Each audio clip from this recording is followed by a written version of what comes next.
Join me as I dive deep into the complex world of school violence responses to uncover what's really going on from my perspective. Learn more ahead by keeping watching.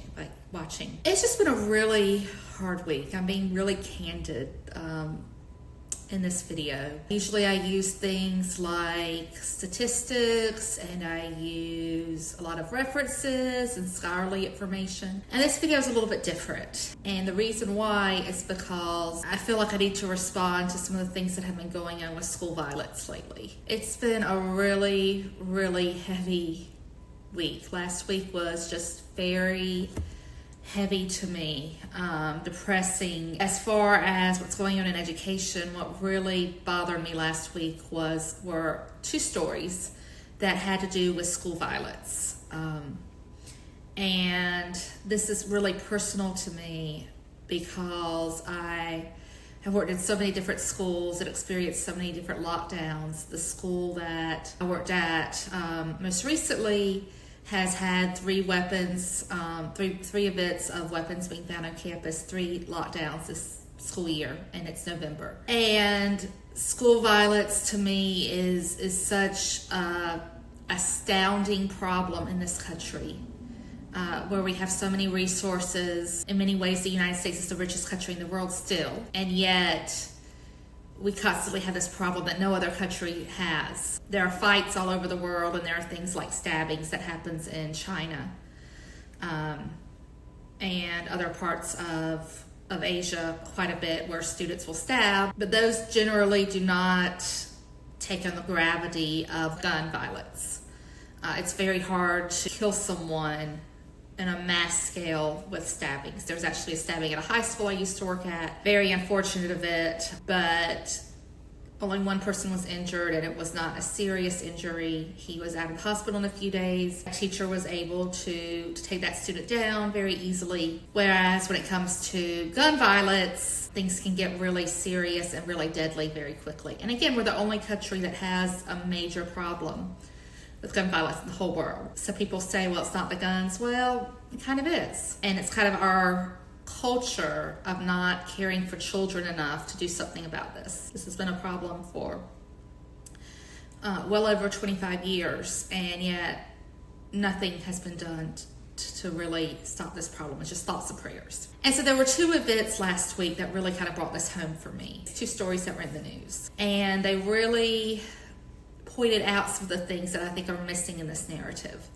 about violence in schools. And so the first story was one that many of you have probably already heard about. In 2023 in Newport News, Virginia, a 6 years old, shot his teacher, and the teacher actually has a permanent bullet in her body. They couldn't remove the bullet safely, so she actually has a bullet in her body and will for the rest of her life. It's caused major health effects, not to mention all the trauma for the other students involved. And that teacher just received a $10 million settlement in a lawsuit against the assistant principal who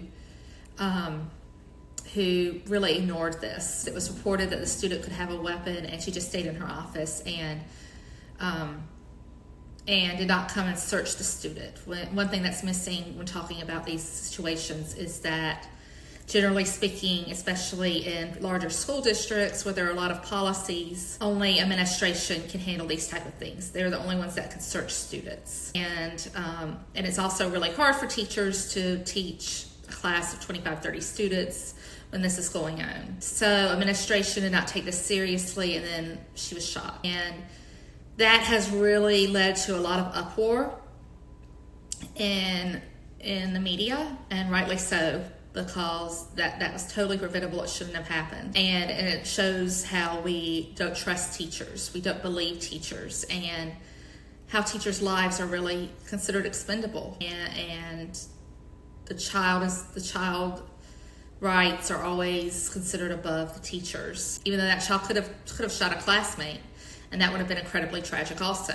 But it was just not seen enough as a priority. Safety was not seen enough as a priority in this case, and with very, very tragic consequences. And there were actually people who testified saying that that this was part of the job, that this is a workers' compensation issue. Violence is an occupational hazard. It shouldn't be that way in our schools. And of course, that teacher's no longer teaching, and I don't blame her. I wouldn't teach either. And it just is very disheartening to hear some of this, what this poor teacher went through, and the fact that it was considered part of her job. And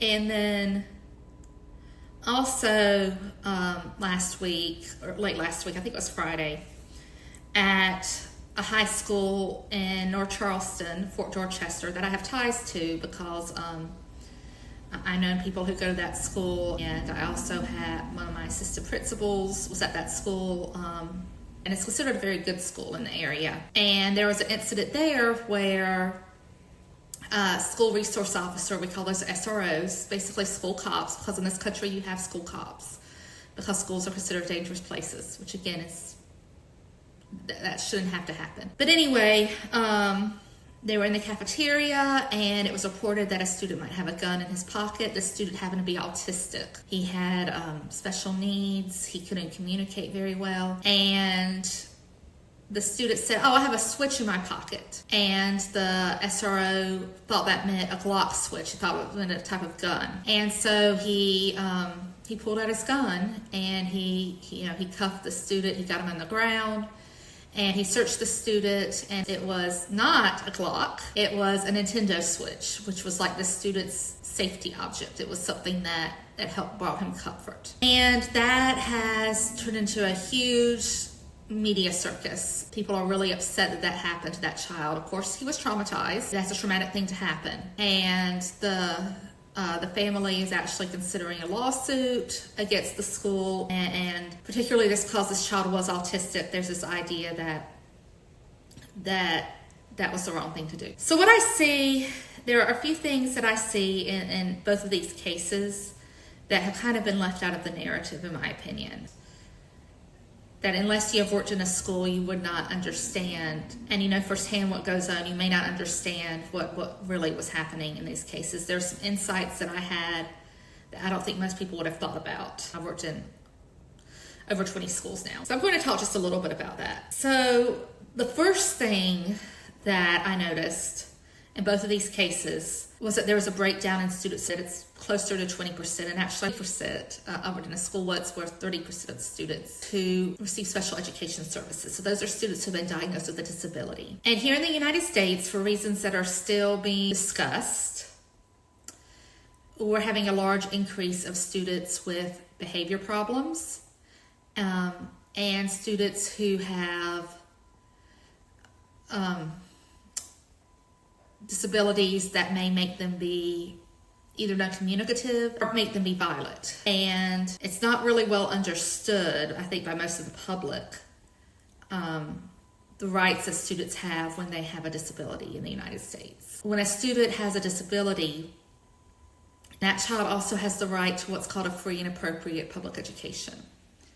And what that means in practice is that it's harder to suspend or expel that child. And there's the idea that every child should be included. And that's to the point where it's sometimes a little bit ridiculous in some cases. For example, I know of cases where children who were entirely nonverbal, they couldn't talk, they couldn't really interact very much. And I know in one case of a child who had to stay in a bed because she was just very severely disabled and she couldn't do anything. She had the mind of an infant. She was actually wheeled into a regular classroom and just lay there. It's hard to know how that's going to benefit that student. But there's this idea that children need to be included with other children. The idea of inclusion has kind of taken the place of common sense and of what's right for children. So in the case of the teacher who was the 6-year-old, shot by a 6-year-old. That child had major behavior problems, and it's been reported that parents refuse special education services. So everyone would have been safer if that child had been in a special classroom with people who are trained to help that child. However, the parents refused to do that. The child had ADHD, which is attention deficit hyperactivity disorder. That's not something that usually causes violence. Usually those children just can't focus very well, and they may be all over the place. But when I saw an interview with the mother. That's what she blamed it on. They're blaming the disability, and the child is absolved from consequences. This child had been very, very violent in the past. He had actually choked a teacher the year before, and he had been so violent that until the week that this incident happened, there had been required for a parent to accompany him to school, which is something that I've never encountered. That's a very extreme thing. He was so violent that a parent had to go to school with him every day. The week that this occurred, that it was seen that he was doing better, and so that was taken away.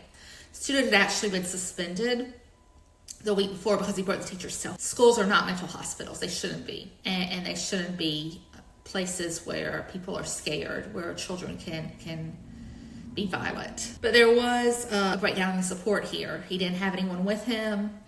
And the support that the assistant principal should have provided in handling the situation was not there. They said that she was very busy with dealing with state tests. And then in the case of the Fort Dorchester student, the 16-year-old autistic student, he was supposed to have a 101A. We also call that a shadow. And that's a very restrictive thing. Schools don't often do that because it costs a lot of money, and it's very restrictive. That you basically have a person follow you all day long in a school. You have an aide that works with you all day and stays with you. And again, that's a pretty severe accommodation, a pretty severe thing to do. And usually when those students have that, it means that they face significant issues. It's not something that happens a lot. In fact, in one of the school districts I worked, they just didn't do it. So if this child had an aide, he's pretty severely disabled.